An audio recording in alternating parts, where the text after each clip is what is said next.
تصور بکن بعد از مدت خیلی کوتاهی دیگه توانایی حرکت نداشته باشی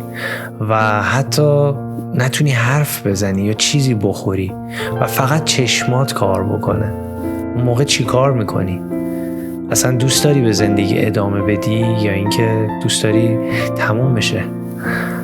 امروز توی این ویدیو میخوام در مورد سوپر قهرمانی حرف بزنم که با این شرایط جسمانی داره زندگی میکنه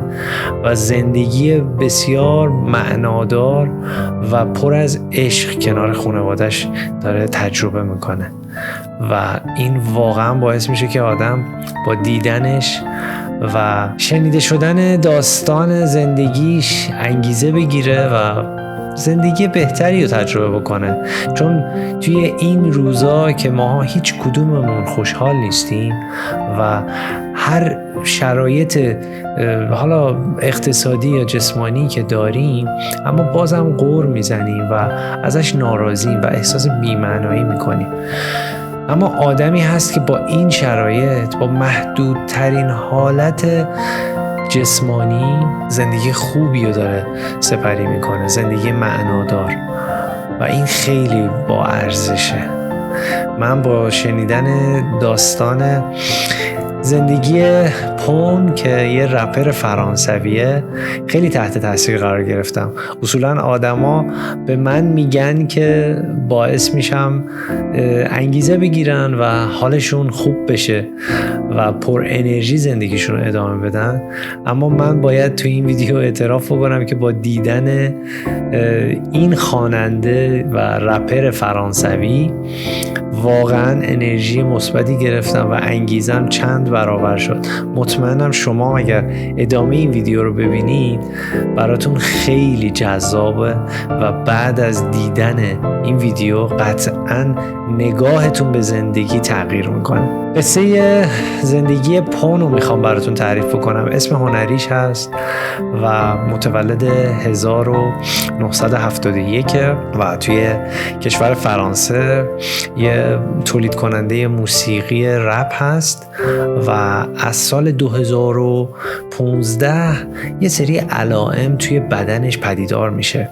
و احساس میکنه که نمیتونه مثل قبل راحت راه بره یا حتی لیوان نوشیدنی رو تو دستش بگیره. به دکتر مراجعه میکنه و بعد از گذشت چند ماه دکترها تشخیص میدن که بیماری ALS داره. این بیماری یه بیماری پیشرونده است و باعث میشه که سلولهای عصبی پیام‌هایی که از مغز داده میشه و از نخاع باید بگذره و به اندام برسه، این پیام‌ها از طریق این سلولهای عصبی دیگه قابلیت حرکت توی بدن رو ندارن و عملاً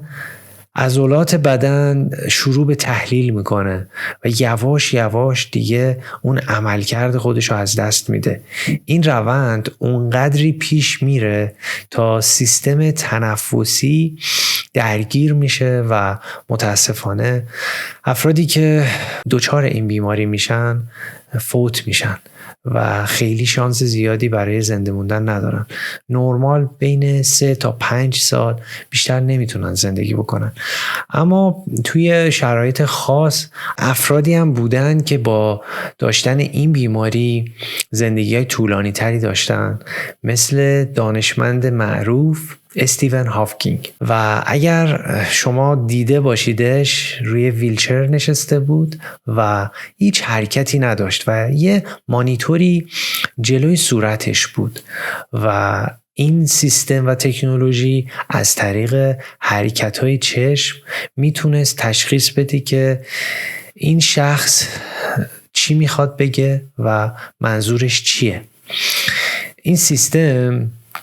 اینجوری کار میکنه که از طریق یه تکنولوژی خیلی پیشرفته‌ای به مردمک چشم وصل میشه و حرکت چشم رو تشخیص میده و اون شخص که حالا محدودیت جسمی حرکتی داره و حتی نمیتونه حرف بزنه، با تکون دادن مردمک چشمش میتونه دونه دونه حروفایی رو که از کلمات و جملاتی رو که میخواد انتقال بده انتخاب بکنه و بعد با حالا هدایت کردن چشمش به سمت دکمه اینتر اونو بزنه و اون دستگاه به صورت صوتی پخش میکنه که این شخص منظورش چیه.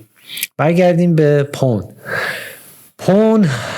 واقعا یه الگویه برای همه ما آدما که با شرایطی که داریم، حالا هر چقدر سخت یا حالا بشه گفت نرمال، بتونیم ازش یه درسی بگیریم، درس با معنا زندگی کردن، درس عشق، درس زندگی. مصاحبه کننده از این آدم پرسید که وقتی که این شرایط برات پیش اومد آیا به این فکر کردی که خودتو از بین ببری؟ پون در جواب گفتش که اولش واقعا سعی میکردم که بخوام خودم رو خلاص بکنم، اما بعدش پشیمون شدم، نگرشم تغییر کرد، فهمیدم که زندگی هر چقدرم که سخت باشه بازم ارزش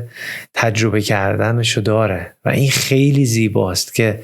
یه آدمی با سخت‌ترین شرایط ممکن از لحاظ فیزیکی همچین حرفی رو بزنه و دوست داشته باشه که به زندگیش ادامه بده. چقدر خوبه که ما اینو یاد بگیریم از آدمایی مثل پون، اینکه قوی زندگی بکنیم، اینکه هر چقدرم که تو زندگی سختی داریم و مشکلات بدونیم که بالاخره تموم میشه و این دنیا که فقط یک بار شانس زندگی کردن توشو داریم ارزش اینو داره که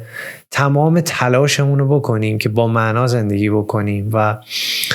تأثیر مثبت توی زندگی خودمون، خانواده‌مون و دوستامون بذاریم.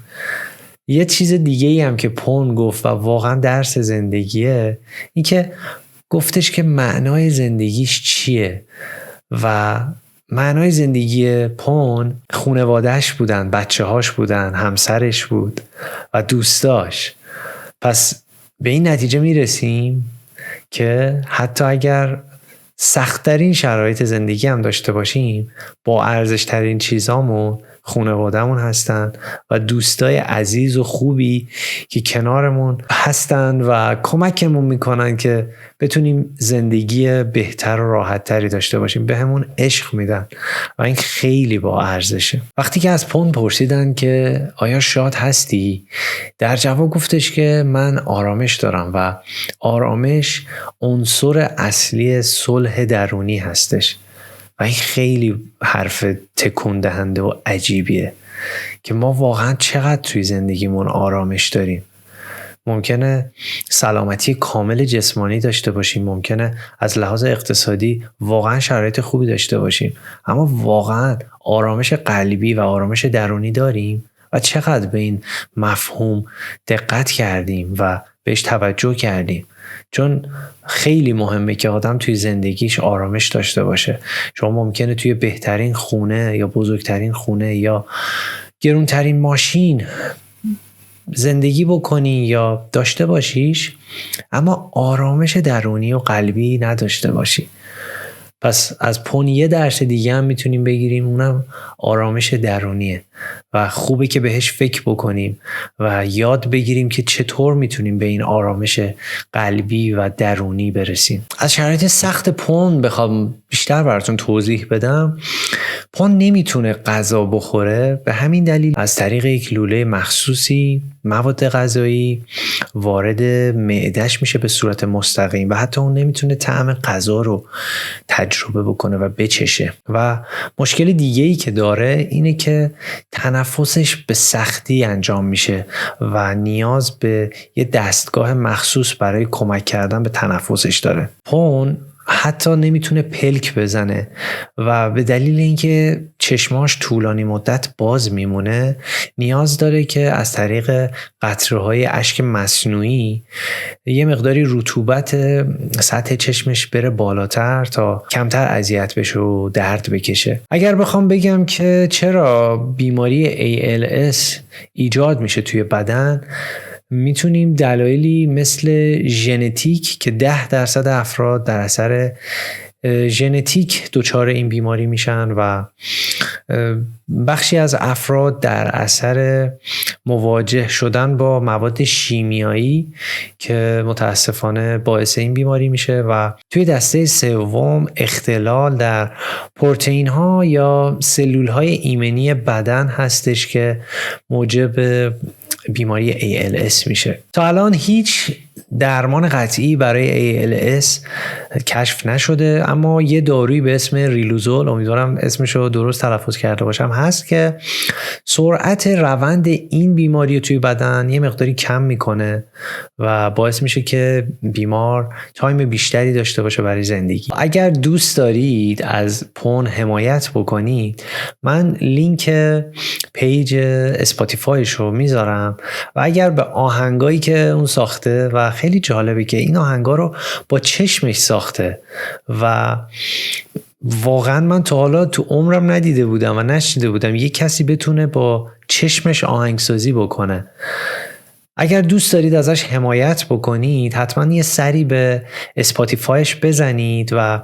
اگر به آهنگاش گوش بدید و اونو برای بقیه بفرستید میتونید حمایت خیلی خوبی از لحاظ مالی کرده باشید، چون همونطور که میدونید اسپاتیفای برای هر بار گوش دادن به موزیک هر هنرمندی یه مبلغی رو واریز میکنه به حسابش. خب پس ما هم اگر بخوایم از پون حمایت بکنیم میتونیم به پیجش یه سری بزنیم، عضو بشیم و موزیکاشو گوش بدیم. موزیکاش هم خیلی جذاب و باحاله، مطمئنم که ازش خوشتون میاد. مرسی که این ویدیو رو تا آخر تماشا کردید. امیدوارم که اون تأثیر مثبتی که مد نظر من بود توی ذهنتون ایجاد شده باشه و خیلی خوبه که اینجور ویدیوها که مضمونهای مثبت و خوب که باعث میشه انگیزه آدم توی این دنیای پر از هیاهو، پر از استرس، پر از ناامیدی یه ذره انگیزمون بیشتر بشه، خیلی تاثیرگذار میتونه باشه توی کیفیت زندگی هممون، فارغ از این که چه شرایط جسمانی داریم یا اینکه وضعیت مالیمون به چه شکل است و در چه سطحی هستش. ازتون خواهش میکنم که اگر این ویدیو رو دوست داشتید برای ارتقاء سطح سلامتی روانی جامعه، برای بقیه، برای دوستاتون، برای کسایی که فکر میکنید شاید نیاز به انگیزه دارن یا نیاز به یه چیز مثبت توی زندگیشون دارن، این ویدیو رو ارسال بکنید که هم از من یه حمایتی کرده باشید، همین که یه تأثیر مثبت توی زندگی بقیه گذاشته باشید. دوستتون دارم. مرسی بابت تمام حمایتایی که از من دارید، تمام پیام‌های پرمهری که برای من میفرستید و من واقعاً شکرگزار هستم و خیلی خوشحالم که میتونم تأثیر مثبت بذارم و تلاش